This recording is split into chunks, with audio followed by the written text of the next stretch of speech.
আসসালামু আলাইকুম। আমি ফারজানা ফাতেমা মানিকগঞ্জ থেকে বলছি। আশা করি আপনারা সবাই ভালো আছেন। আমরাও আল্লাহর রহমতে ভালো আছি। প্রতিবারের মতো আবারও চলে আসলাম নতুন একটি ভিডিও নিয়ে। আশা করি আমার আজকের ভিডিওটি আপনাদের কাছে ভালো লাগবে। যেহেতু সকালে ওঠার কোনো তাড়া নেই, তাই তো 11টা সাড়ে 11টার দিকে ঘুম থেকে উঠেই আমি কাজ করতে শুরু করেছি।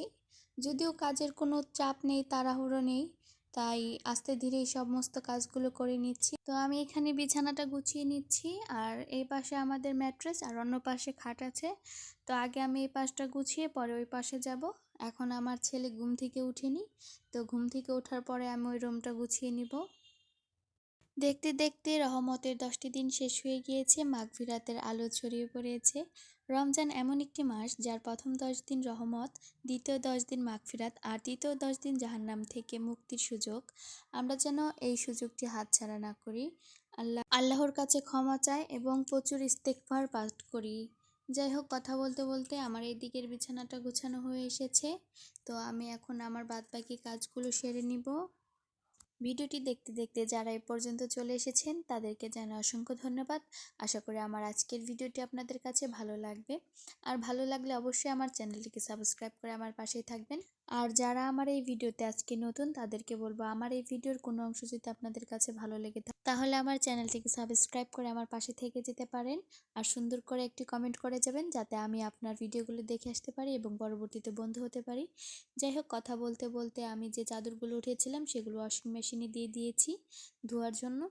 আর এই যে পাতাগুলো দেখতে পাচ্ছেন আর্টিফিশিয়াল, তো এইগুলো গত বছর রমজানে আমি আর আমার খালাতো বোন মিলে সুন্দর করে ঘর ডেকোরেশন করেছিলাম।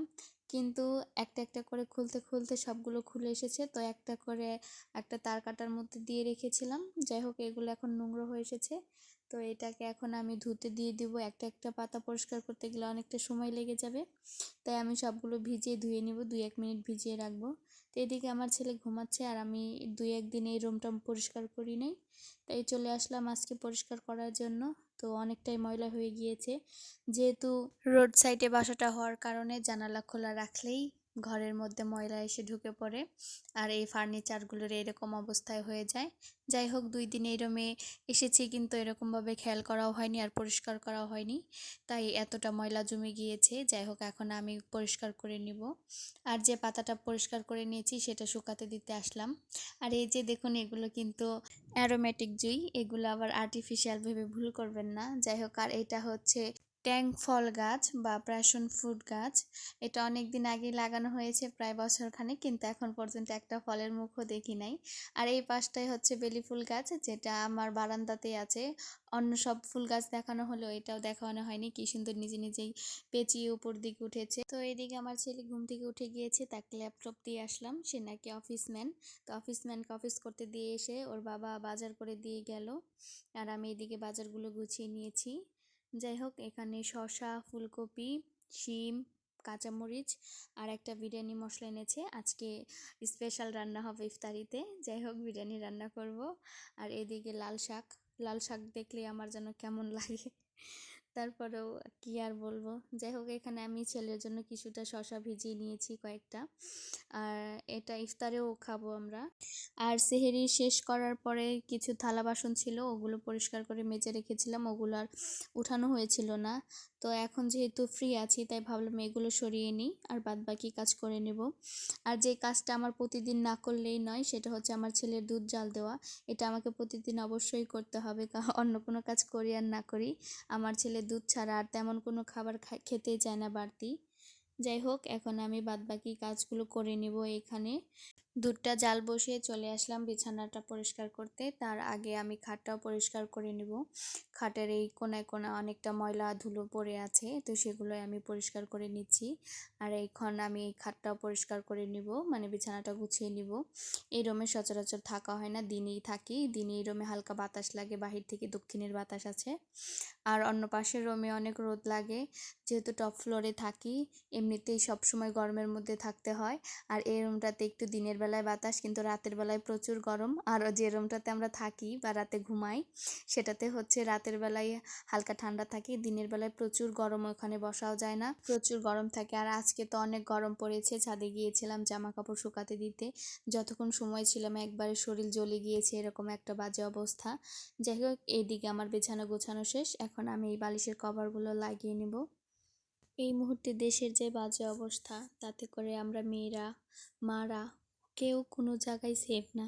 নারী যখন মেয়ে তখন সে রহমত, নারী যখন বোন তখন সে আমানত, নারী যখন স্ত্রী তখন সে নিয়ামত, আর নারী যখন মা তখন সে জান্নাত। আর আমরা এই জান্নাত, নিয়ামত, রহমত তাদের সাথেই কি বিশ্রী আচরণ করি, কি খারাপ আচরণ করি। সুযোগ পেলে তাদের হিংস্র প্রাণী হায়নার মতো ছিঁড়ে খেয়ে ফেলি।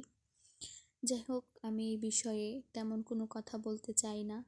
যা আছে মনে আছে, যা বিচার হবে আল্লাহর কাছেই হবে। আমরা মেয়েদেরকে ব্যাড টাচ, গুড টাচ সবই শেখাই, কিন্তু ছেলেদের কেন জানি আলাদা করেই রাখি। ছেলেদের তেমন কোনো শিক্ষাই দিতে পারছি না। ছেলেদের আসল শিক্ষায় শিক্ষিত করা উচিত, মেয়েদের পাশাপাশি। যাই হোক, আমার আজকের কথাগুলো অনেকের কাছে ভালো লাগবে, অনেকের কাছে ভালো লাগবে না। আমার ভুল ত্রুটিগুলো আপনারা ক্ষমা সুন্দর দৃষ্টিতে দেখবেন। আর আজকে আমার শাশুড়ি আমাদের বাসায় এসেছিল, আমার জন্য ঈদের জামা কাপড় কিনেছে, সেটাই দেওয়ার জন্য। আর সুফিয়ানের জন্য টাকা দিয়ে গিয়েছে যাতে ওকে নিজের পছন্দ অনুযায়ী কিনে দেই। সে পাজামা পাঞ্জাবি কিনে দিতে চেয়েছিল, কিন্তু ওর জন্য আগেই কেনা হয়ে গিয়েছে, তাই আর কিনতে বলিনি, না করেছিলাম, তাই টাকা দিয়ে গিয়েছে। যাই হোক, এরপর চলে আসলাম একেবারে ইফতারির জন্য রান্নাবান্না করার জন্য। তো এখানে আমি আগে মাংসটা সেদ্ধ করে নিয়েছি আদা আর লবণ দিয়ে, আর এ পাশে পরবর্তীতে মশলার সাথে আবার মাংস কষিয়ে চাল ভেজে নিয়ে প্রয়োজন মতো পানি দিয়ে দিব, আর সিদ্ধ করার সময় যতটা পানি বেঁচেছিল সেটাও দিয়ে দিব। যাই হোক, সুফিয়ানের বাবার কথা অনুযায়ী আজকে তার ভাবে রান্না করা, মানে আরবিক স্টাইলে। যাই হোক, এখানে আমি কিছু বাদাম ভেজে নিয়েছিলাম, পুদিনা পাতা দিয়ে দিলাম, বাদাম দিয়ে দিলাম, পেঁয়াজ বেরেস্তা দিয়ে। এখন আমি এটাকে দমে রেখে দেব, আর এটাকে দমে দিয়ে আমি শরবত বানাবো প্রায় ইফতারির সময় কাছাকাছি।